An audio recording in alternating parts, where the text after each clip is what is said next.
ABP news आपको रखे आगे। और सीधे आपको लिए चलते हैं वित्त मंत्री निर्मला सीतारमण की प्रेस कॉन्फ्रेंस शुरू हो गई। Finance secretary doctor Ajay Bhushan Pandey, secretary expenditure Shri TB Somanathan, secretary financial services Shri Debasish Pandey, secretary economic affairs Shri Tarun Bajaj, secretary DIPAM Shri Tuhin Kanta Pandey, chief economic adviser doctor KV. Subramanian. First, the finance minister will make her opening remarks. Then we will take some questions from you, friends. Ma'am, over to you, please. Thank you, and good afternoon.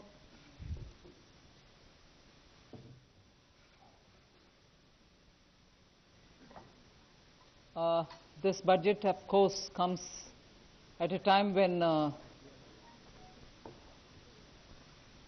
all of us desire to give greater impetus to the economy. And that impetus we thought would be qualitatively spent and give the necessary demand push if we choose to spend big on infrastructure. That is why, if there are two important features of this budget, it is that we chose to spend big on infrastructure, which spans across roads, bridges, ports, power generation, and so on. And also to, as a second feature, attend to the need of the health sector. And even there, capacities for better health management had to be brought in the light of what we have gone through in the last year. And therefore, capacity building in health has taken a very big place in the budget. I've just given a probably just a feeler on what capacities we are talking about, whether it is establishing of labs, whether it is establishing of National Institute of Virology, or whether it is looking at the blocks where you need critical care centers, or whether you're looking at testing labs. Let's just remind ourselves that when the lockdown happened, we had probably just a few, two, if I'm right, 2 or 3 testing labs in this country. During the lockdown, that number was increased to a couple of hundred. Now, therefore, one of the things that we've aimed here is testing labs, Institute of Virology, aspirational districts having better health care. So infrastructure spend for health has gone down to the level of planning for the block level requirements, aspirational district level requirements, state level requirements, and national institute level requirements. So 2 features, when I said, are one, in general spending on infrastructure, for which there is a 37% increase in the budget. 5,45,000 crores is what we are giving for this year. And health, it was also something which received something like 94,000 crores in BE of this year, has gone to 223 lakh crores. So you find big numbers in health, big numbers in infrastructure. But this doesn't really mean that we've ignored agriculture, where there too we have placed emphasis. I've increased, as I read it out in the budget, the allocation for NABARD for being able to send more credit through to the farmers. Agricultural infrastructure development cess is something which we are bringing in without on any one single item wherein we are putting the cess the end consumer paying more than what he's paying today. It is just a restructuring we've done, for instance, of the basic customs duty, where it was, let us say, 12%, we brought it down to 7% and added possibly only 3% on the infrastructure development cess. End of the day, the consumer has ended up paying that much only or less. In no category has he ended up paying more after the agricultural infrastructure development cess.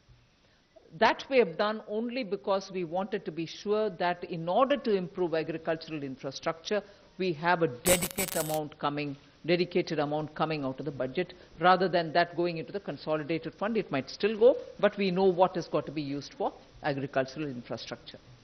So if these are the kinds of things broadly we've done, equally important is the reform that we're bringing in the financial sectors. Disinvestment to continue, LIC to have IPO, insurance sector to have more in terms of opening up for 74% for FDI. These are very clearly steps, progressive steps in financial sector. Other than that, one major cry of all the banks have been the NPAs, for which we have been repeatedly giving capital infusion. In order that the bank books are cleared and cleaned up, we have come with an announcement of a formulation through which the NPAs will be culled out of the bank's book. There, it goes to a holding company-like structure, which after doing the necessary, sprucing up and also cleaning up and weeding out problems of that particular asset, will be through an open process, attract asset reconstruction companies which can come and bid for those assets. Even at that stage, after some haircut obviously, banks will get some money back to those NPAs, for which they only kept provisioning for the NPA, but didn't have the wherewithal to dispose them off legitimately. So we are giving that comfort to the banks.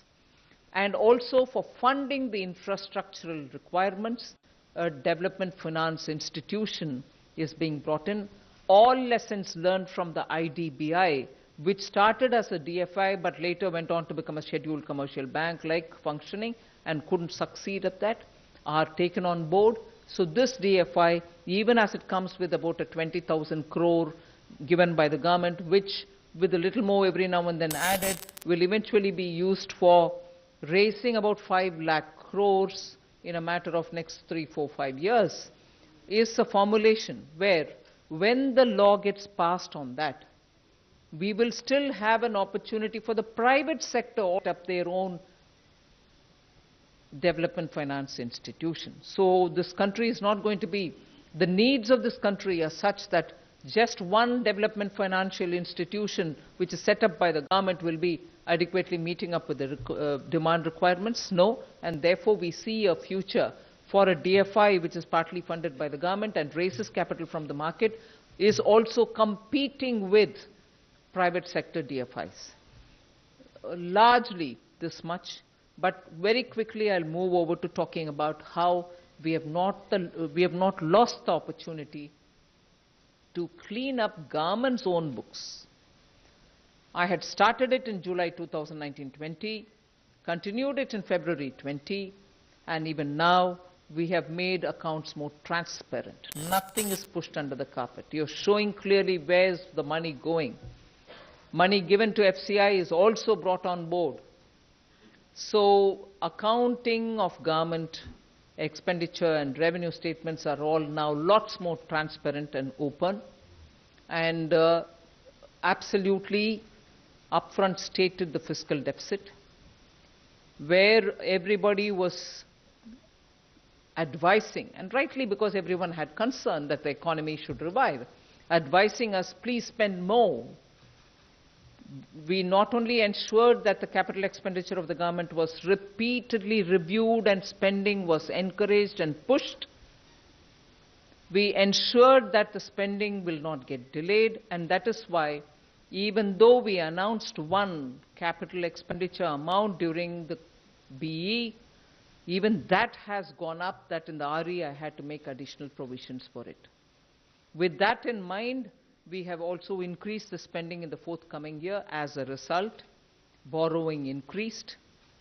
Our fiscal deficit, which started at 3.5 during February 2020, has gone to 9.5% of the GDP. So we have spent,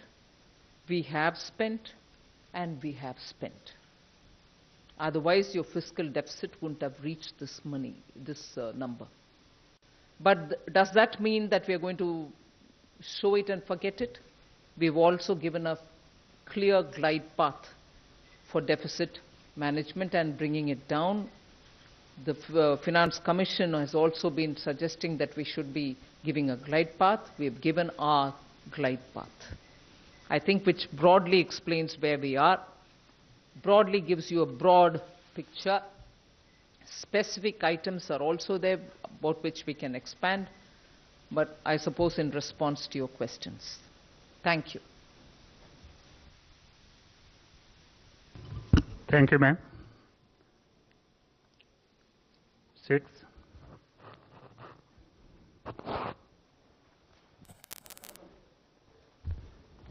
Ma'am, you rightly said that the glide path has been mentioned, and you did lay it out that over the next 5 years we might see the fiscal deficit coming down. But how hopeful are you with the current expenditure roadmap that you have given, that the fiscal deficit for the next year will be contained in that particular figure of 6.8%? Because the borrowing number also again continues to be quite high. And what gives you confidence in terms of job creation? That is what people have been wanting to hear from you, because a lot of people in the pandemic lost their jobs and they are yet to get back their jobs.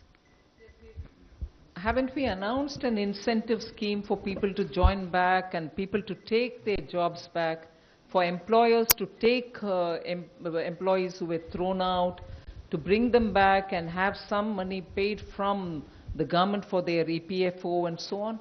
So we have worked out a scheme, and that scheme will run for the course of I think till about next year, June. We've allowed people to get all those people who they threw out of their jobs to be back in the job, for whom we will pay the EPO for 2 years. So we have given an incentive for people to take them back. That's the next question. I think let the next question be moved to the next person, 31.